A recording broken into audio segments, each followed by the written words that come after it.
Hi everyone, Kurt again, and let me start by apologizing for not being able to be there this week. I wish I could, but I can't. So, one more video for you. Okay, and one other thing before I begin, there will be a Google form for you to complete. It'll be very simple. I think there may be 4 or 5 questions inside. Even if you give me very little attention during this video, you should still be able to answer those questions. So please complete that. By completing the Google form, it will show me that you have attended class this week. That will be the only task that I'll have you do after this one. But as always, this content may be on the final exam. So if you have any questions or something isn't clear, please let me know. All right, so let's get started. This week's content is on teaching writing. Now, remember, this semester I'm talking more theoretical. In terms of practical, how to design teaching writing tasks, we'll do that next semester in the teaching practicum course. But these are some key ideas and things to consider about the skill of writing for a CLT classroom, or a classroom where we are promoting English for more real life use rather than just, as I always say, for passing the test. All right, so let's get started. We'll start with a brainstorm question. So what I'd like you to do is do this by yourself without jumping to my slides. Pause the video and try to think, why is writing so difficult? Why is writing the one skill that people, well, to be honest, a lot of students hate it. And I was one as well when I was younger. Why do we feel that writing is so challenging? Okay, so pause the video, think about it, and then when you're ready, come back. All right, so let me go through some key points here. So why is writing so challenging? Well, based on these characteristics. The first one is the idea of permanence. Now, we talked about this in reading as well, but what's different between writing and speaking is when you say something, as soon as you say it, it's gone. It disappears. But not writing, it's there forever. And so students are often afraid to actually release their written work to the teacher, because now you become vulnerable and maybe even helpless. That's how you feel. You're not confident about the work that you've done, and now you have to turn it in for someone to judge. And we'll talk about that judging part later. So you need to be aware of this. Your students are often terrified to turn in their written work. The second is production time. Students often feel under pressure, time pressure to finish their writing. So you have to teach them how to be efficient, but you also need to be careful the type of tasks you ask them to do in class, because it's possible that you are asking them to do something that they can't finish on time.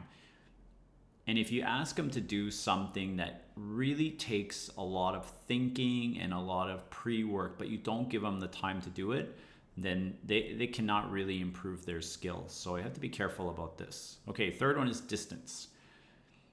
When you write, a writer needs to anticipate their audience, and they need to learn how to do this. If you teach elementary school or junior high school students, you may notice that they're not really good at this because they don't realize that the teacher is usually the audience. And so they will write, I don't know, kind of in a silly way, or they will choose topics that are not really appropriate, forgetting who the audience is. So it's something that they need to learn how to do. Now, sometimes the audience may not be the teacher, though. It could be classmates, could be family, it could be parents. But they need to learn how to anticipate what their audience will expect. The next one is orthography. So of course, you need to learn all the symbols of English and what they mean. That includes our wonderful punctuation and how it differs from Chinese, and how to write the letters properly on the line, and how the lines work, and spacing, and all those things. Okay, complexity, of course, writing is typically more complex than speaking, so they need to learn the discourse features. Vocabulary, you know that writing places a heavier demand. In speaking, we can repeat a lot, but in writing, you cannot. And the older you get, the more formal, which I think is the next one, your vocabulary choice should be. You're always trying to show how smart you are, or how academic you can be by the words that you use. Okay, and as I mentioned, the last one is formality. Writing is generally a lot more formal than speaking, and that includes using the right grammar, the right tense. It is more, it's maybe judged more strongly in writing than it is in speaking. Okay, so those are the things that can make writing challenging, and maybe you came up with some others as well. Okay, so as always, we have our micro and macro skills. I'm not going to read all of these, but just keep in mind that the micro skills are what we consider the bottom up. It's the bottom up process of using language, and this is where we focus on the specific features of the language. So you see produce graphemes, produce writing at an efficient rate, acceptable core of words, but we're not looking at the global act of writing.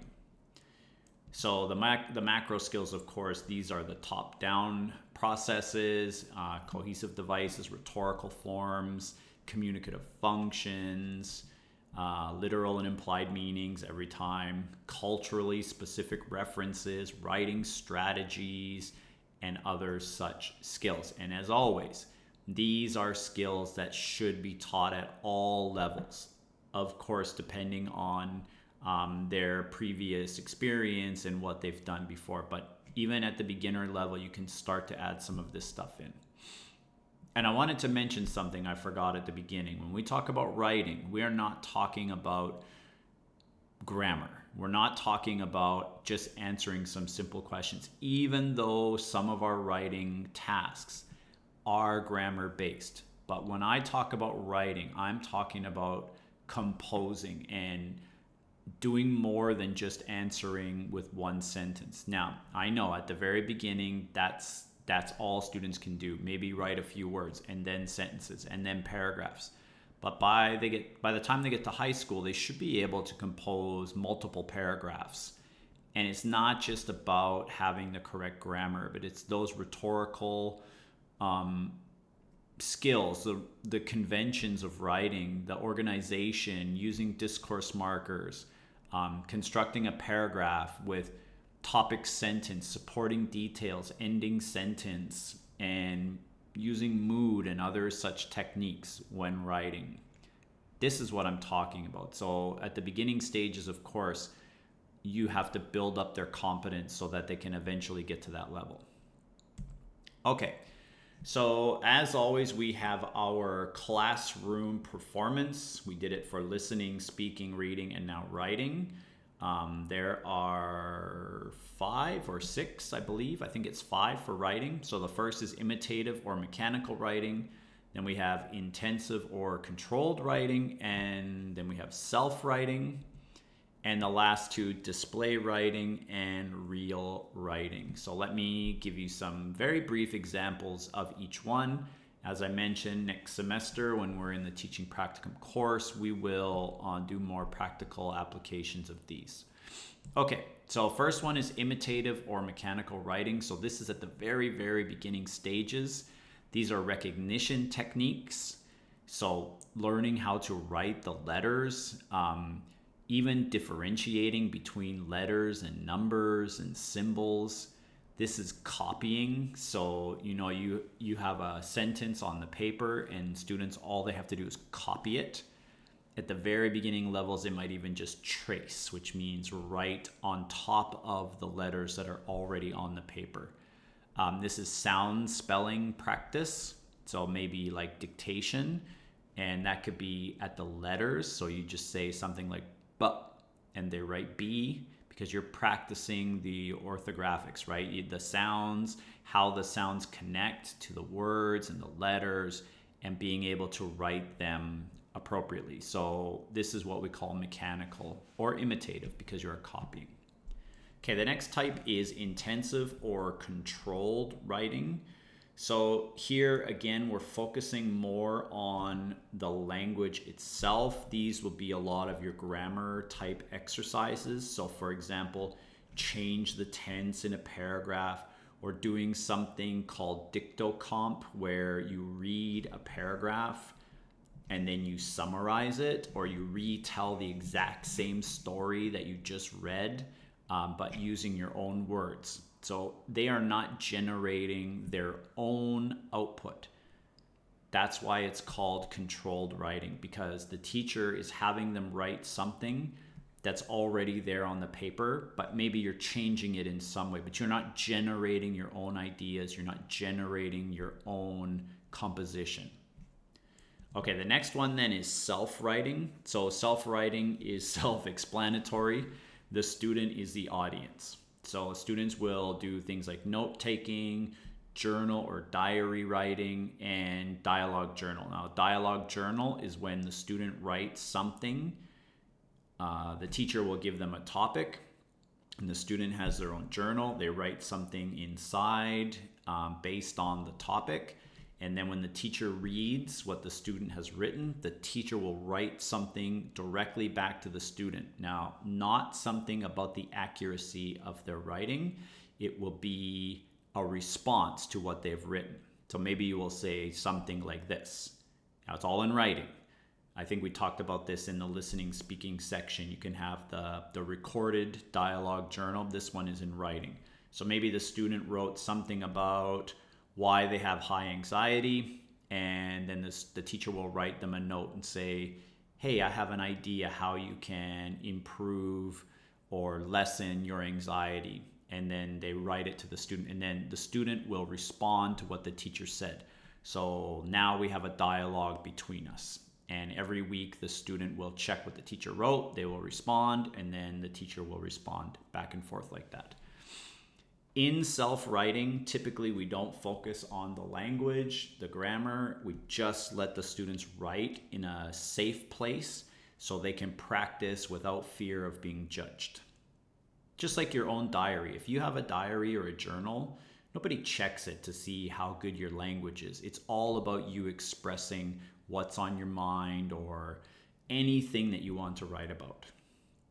Okay, the next kind is called display writing. So display writing is when we ask students to show us what they know. So this could be short answer exercises like in a textbook. This could be essay exam questions or research reports, but basically students are not just writing their opinion, they are showing us the answer to some question, or we are asking them to display their knowledge or their understanding about something. Okay, and then the last one is real writing. So real writing is when it's something that's authentic.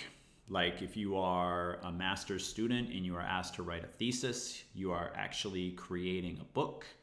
Or maybe if you're in vocational high school or technical school, you are writing something that's related to the job that you're going to do when you graduate. Or that could be personal writing. You write a book, you write your own story that will be published, or a magazine article, or a letter to the editor of the newspaper, like the Taipei Times. They always welcome English letters, and you can write in English about some important topic. Okay, so those are the type of classroom writing performance that we can do. Okay, now we'll get into our principles. We have them for each skill. For teaching writing, remember these are based on communicative language teaching. So the first one is you need to incorporate practices of good writers. You need to teach your students what makes a good writer. And what that means is they need to learn the process of writing. Now I'm going to show you that a little bit later. And what that means too, is that moves to the second one, is they need to balance the process and the product. Too often in writing, we focus on the product only. The teacher wants me to write an essay, so all I focus on is the finished product. But actually the process is more important. Students need to learn all the steps in the process of writing, because that's where they really improve their ability. Writing is just like any other skill. The more you do it, the better you get. But if you're just focused on the product and the score, you may not learn anything from what you've done. And I believe that some of you or some of your friends or some of your students, even if you have some, when they're preparing for like the TOEIC exam or GEPT and they keep failing the writing section, I believe that this will be part of the problem, is that they only focus on the final product, but not the process of how they get to the product. Maybe there's some real flaws in their process. Okay, the third one is you need to account for cultural and literacy backgrounds. Of course, you have to first determine what level your students' writing is at before you can teach them. Okay, next, always try to connect reading and writing where possible because this is very authentic. And then the next one, try to do as much authentic writing as possible. So connect it to their real life. Design pre-writing, drafting, and revising stages of writing. I'll talk about that one in a second. Okay, offer techniques that are as interactive as possible. Try to get writing in group work and with the teacher. Don't just give them a writing task and they do it by themselves. You can do a lot of the steps in the writing process as a group or with pairs or small groups. Okay, when you respond to your students' writing, you really want to be a facilitator, not a judge.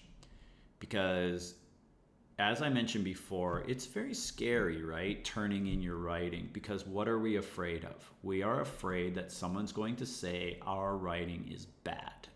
We already think it's bad, but we still hope that someone says it's good.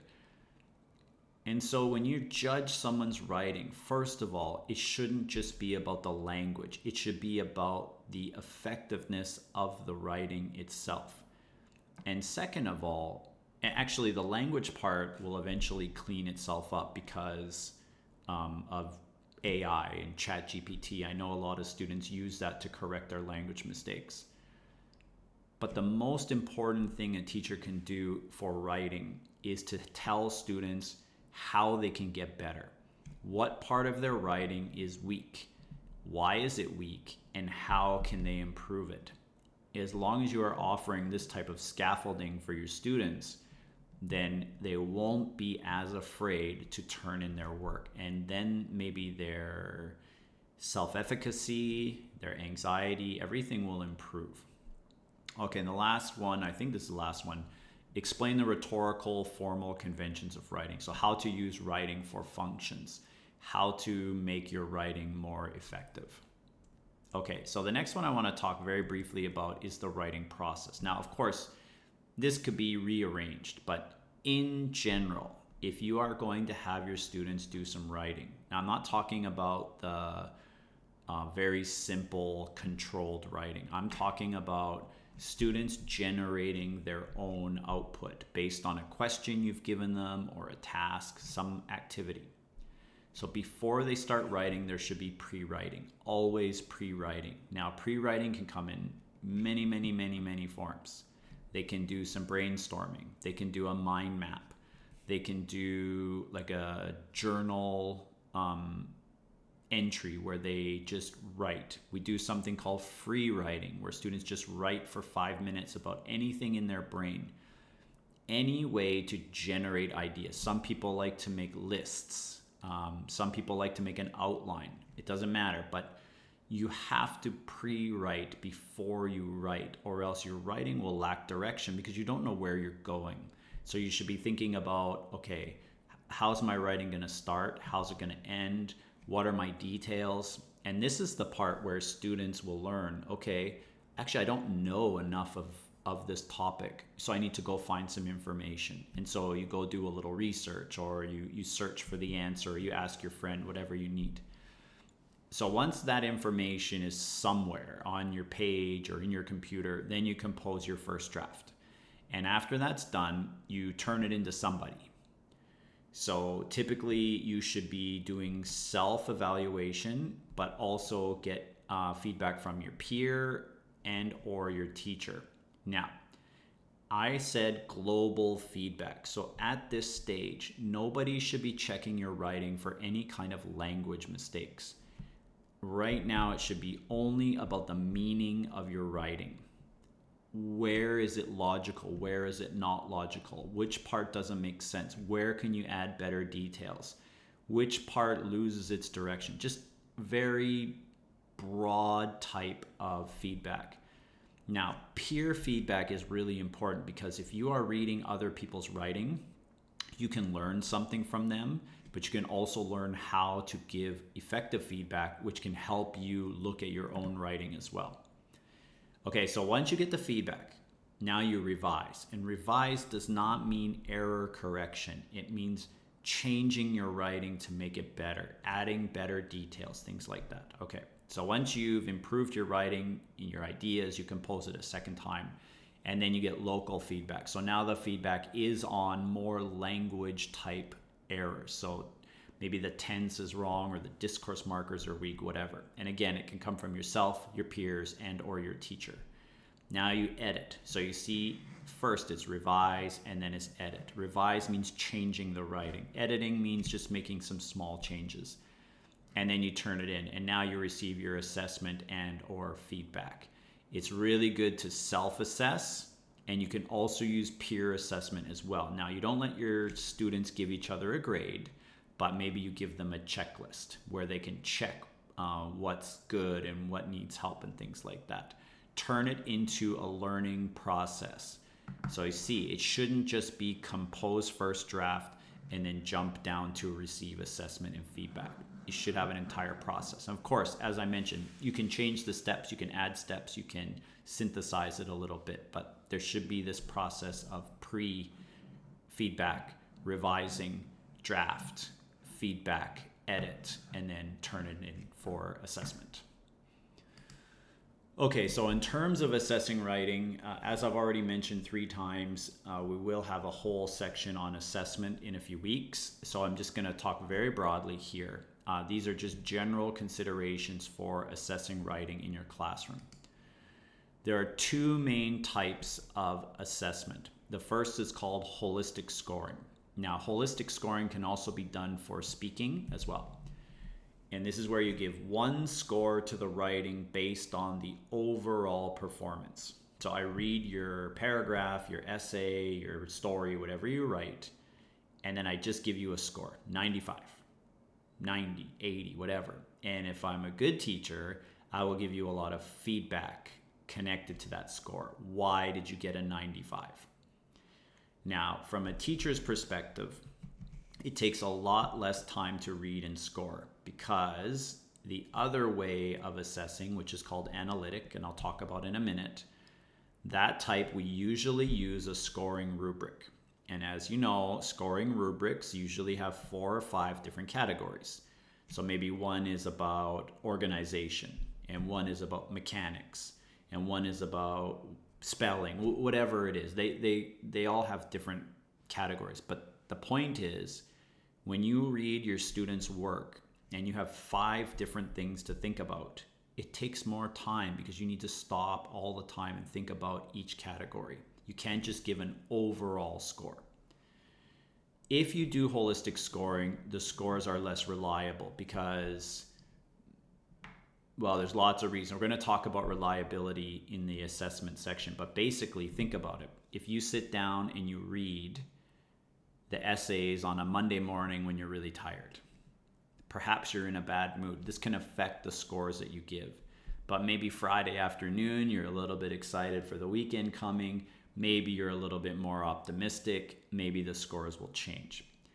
And if I check the scores today, and then next year I have a new group of students, the scores could be totally different because I'm not basing them on any rubric criteria.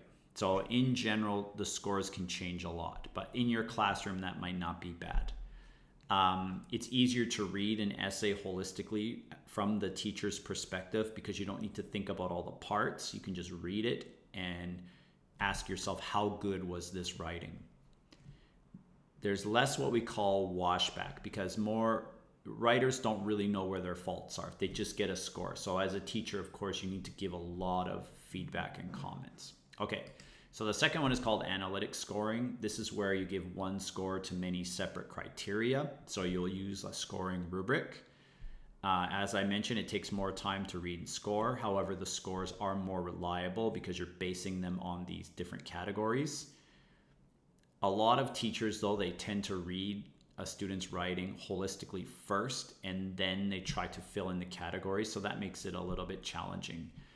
But students like it because they can see what areas they're good and weak at.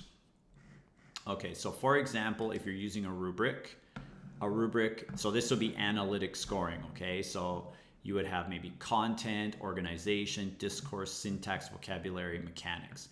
So this one, you have 6 different categories. So as a teacher, when you're reading the essay or whatever it is, you need to give a score for every single one. And then they all add up to the total of 100 or whatever the total is. That would be analytic scoring. Okay. Now, this is it for the teaching writing, but I want to show you something. I want to show you an example lesson. This is a senior high school textbook. This is book 5, so this would be senior high school, grade 12, grade 3, as you say, the first semester. So these students are in their last year of high school. Okay, I'm going to I'm going to quickly go through this because we're talking about writing, and I want to show you why, as a teacher, you need to add writing into your lesson plan because the textbooks do not cover it. So let me show you what I'm talking about. Okay, it starts off with reading, right? And they've got a video that they're going to use for the pre-reading.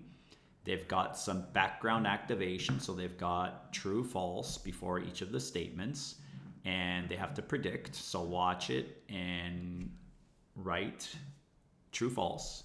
Okay, then we go to the reading selection, and it's got strategies, and we're talking about poetry. And we got a quote here. Okay, they give you some reading strategies to use. We've got context clues, all that. Okay, we've got think and reflect. So we've got some critical thinking and perhaps some discussion in groups.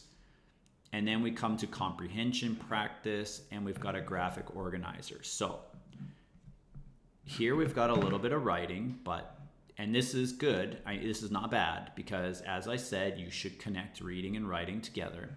But this is still about reading comprehension. This is not about writing your own output, right? Okay, because you're just taking the information from the reading and completing this. Okay, and then you see we get practice B. In the first paragraph, the author says the poem, if succeeds in doing all 3, what does all 3 refer to? So again, this is more about reading strategies, find the information. So this is our display writing or even the controlled writing. Okay, and now we move into vocabulary and phrases. Okay, lots of words to learn. And then we've got idioms and phrases and words for recognition. And then we got our sentence pattern. And now we have practice. But this practice, of course, is very grammar based, right? Because here we are practicing the sentences that we learned above. So again, it's controlled writing. Okay, and we've got this kind of practice here. And then we come to this section, which is a language highlight. And we're talking about reference. Okay, replace the underlined words with the proper reference. Okay, so again, this is more about focusing on the language. These are our micro skills. And then we talk about substitution. And again, what does one stand for? So we're finding the information and we're just doing writing. So this is more controlled writing. And then we move into listening with a little bit of listening comprehension. But in this entire chapter, there is no real writing and there is no display writing that allows students to generate their own output. It's all controlled writing. And most textbook chapters are like this. So you can see everything is controlled by the teacher, by the book. And if you're teaching writing, you need to go beyond this. So you need to take this reading section, come back here, and you need to add something onto it afterwards where students actually need to compose something. So like I said before, they can write a summary, they can create their own poem, they can take content, they can write a report on a different poet. Whatever it is, it needs to be something bigger than just what the book offers. Okay, anyway, so we'll talk about that on more next semester when we get to teaching practicum. Okay, everybody, that is it for today's video. I hope you're all doing very well, and I will see you next week. Take care. Okay, bye.